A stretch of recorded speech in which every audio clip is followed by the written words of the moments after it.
সূরা বাকারা আয়াত নাম্বার 177। এখানে বলা হয়েছে পূর্বে এবং পশ্চিমে মুখ ফিরানোতে কোনো কল্যাণ নেই, কল্যাণ রয়েছে। তারপরে আল্লাহ তাআলা একটা বিস্তারিত একটা কথা বলেছেন, একটা বর্ণনা দিয়েছেন কিসের ভিতরে কল্যাণ রয়েছে। তারপরে এর ভিতরে একটি রয়েছে আকিমিস সালাত, সালাত প্রতিষ্ঠা করা। প্রথম বলেছে পূর্ব এবং পশ্চিমে মুখ ফিরানোতে কোনো কল্যাণ নেই, কল্যাণ রয়েছে যার ভিতরে, তার ভিতরে একটি হলো আকিমিস সালাত। তার মানে হলো আপনি আমি পূর্ব এবং পশ্চিমে মুখ ফিরিয়ে সালাত আদায় করি, এটার ভিতরে কল্যাণ নেই,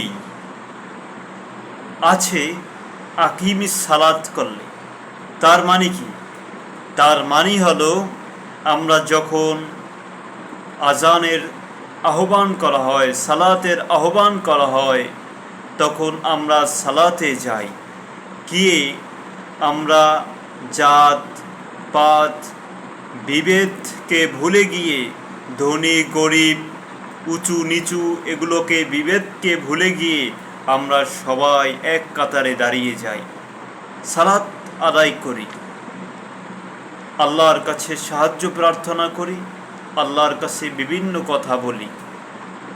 এই সালাতটা আমরা যখন বাস্তব জীবনে আনতে পারবো, আমরা ওখানে দাঁড়িয়ে কোরআনের কি বললাম, ওখানে দাঁড়িয়ে আল্লাহর কাছে কি সাহায্য প্রার্থনা করলাম, ওখানে দাঁড়িয়ে আমরা কি চর্চা করলাম, এই চর্চাকে আমরা যখন বাস্তব জীবনে নিয়ে আনতে পারবো, যে আমি বলেছি আল্লাহ ধৈর্য, তুমি ধৈর্যশীলদের অন্তর্ভুক্ত করো, জাস্ট উদাহরণ, বা বললাম যে দুনিয়া আখেরাতে কল্যাণ দান করো, বা বললাম নফসের প্রতি জুলুম করেছি, এইগুলো বলে এসে আবার বাহিরে এসে সেই জুলুমই তো করলাম, তাহলে এই পূর্ব পশ্চিমে মুখ ফিরানোতে কল্যাণ থাকার কথা নয়।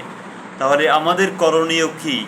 আমরা সালাতে দাঁড়িয়ে যে কথাগুলো বলি, সেই কথাগুলোকে যদি বাস্তব জীবনে মানতে পারি, যে কি বলেছি, যে আর রহমান আর রহিম, যিনি দয়াময় অসীম দয়ালু, তাহলে আমাদের নিজেদেরকেও তো সেই চর্চা করতে হবে, যে আমি নিজেও দয়ালু হব, আমি নিজেও সেই আল্লাহ তাআলার গুণ অর্জন করার চেষ্টা করব। তারপরে এই কথাগুলোকে মালিক ইয়াউমিদ্দিন, যিনি বিচার দিবসের মালিক, তার মানে কি? তার মানে হলো যে আমাকে তো কিয়ামতের দিন আল্লাহর সামনে দাঁড়াতে হবে, আমার ভুল ত্রুটি অন্যায় অপরাধগুলো আল্লাহর সামনে পেশ করতে হবে। সেই চিন্তা যদি আমরা করি, বাস্তব জীবনে সেটাকে পালন করি, তাহলে সেটাই হবে দাইমি সালাত, আর সেটাই হবে আকিমিস সালাত। এটাকেই বলা হয় আকিমিস সালাত, সালাত প্রতিষ্ঠা। আমরা সালাত আদায় করে সেই আদায়ের যে নিয়ম পদ্ধতি পড়েছি, ওইটা বাস্তব জীবনে বানা, ওইটাই হলো আকিমিস সালাত বা দাইমি সালাত। কি বলে এসেছি? ওজনে তোমরা সুপ্রতিষ্ঠিত কর ওজন, আকিমুল ওয়াজনা। তারপরে ওয়াইলুল্লিল মুসাল্লিন ওয়াইলুল্লি কুল্লি হুমাজাতিল লুমাজা। এই কথাগুলো যখন আমরা বাস্তব জীবনে পালন করব, তখন সেটাই হবে আকিমিস সালাত, সালাত প্রতিষ্ঠা। আল্লাহ তাআলা আমাদেরকে সঠিক বুঝ দান করুক। এই প্রতিষ্ঠা যখন আমরা করব, তখন সমাজ থেকে অন্যায় অপরাধ চলে যাবে, অন্যায় অপরাধ দূর হয়ে যাবে, একটি শান্তি, একটি সমৃদ্ধ, একটি আলোকিত সমাজ প্রতিষ্ঠিত হবে। আসুন আমরা সেই চর্চা করি। সালাতে দাঁড়িয়ে আমরা যে কথাগুলো বলি, অবশ্যই কোরআন থেকে বলবো, কোরআনের সাথে মিলিয়ে দেখব যে আসলে কোরআনের কথা কি না, সেইগুলো বলবো। এবং আল্লাহর কাছে যে কথাগুলো বলে আসি সেই কথাগুলো বাস্তব জীবনে পালন করব। তাহলে সেটাই হবে দাইমি সালাহ, সেটাই হবে আকিমিস সালাহ। আল্লাহ তাআলা আমাদেরকে সেই তৌফিক দারাজ করুক।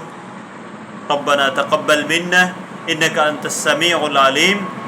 সকলকে সালাম জানাচ্ছি, শেষ করতেছি। এটা নিয়ে আপনারা সকলে চিন্তা করবেন।